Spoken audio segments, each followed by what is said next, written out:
effectivement, nous avons eu une séance de travail avec les experts de Oxfam, notamment la responsable du suivi et évaluation, qui est venue un peu nous entretenir sur un certain nombre de données qui étaient à collecter dans le cadre du partenariat avec Oxfam. De façon régulière, on fait des sorties sur le terrain pour voir comment les activités se déroulent, quelles sont les difficultés, mais également c'est de voir par rapport aux rapports qui sont déjà soumis par le partenaire au niveau d'Oxfam, quelle est la qualité de ces informations.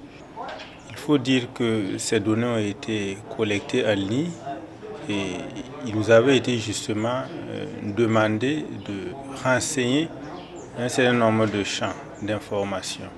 Donc aujourd'hui, il s'agissait de passer en revue ces données et de regarder la qualité de ces données qui ont été fournies.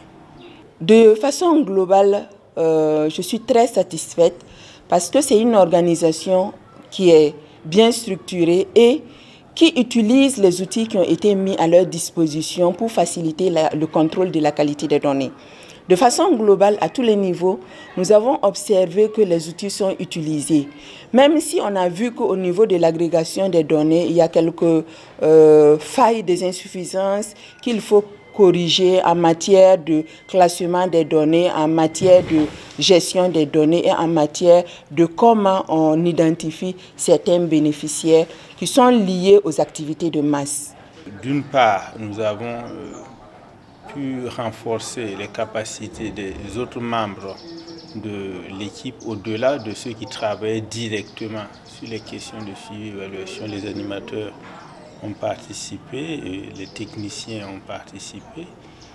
Il y a également un motif de satisfaction lié au fait que nous avons pu revoir et apprécier nous-mêmes la qualité des données que nous avons pu fournir à Oxfam.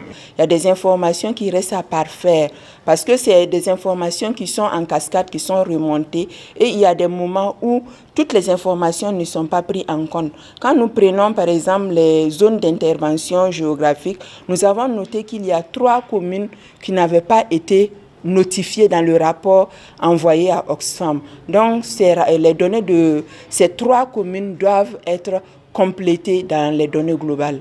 Il y a également des éléments à améliorer, justement dans la compréhension de certains concepts liés à la notion de bénéficiaire direct ou indirect.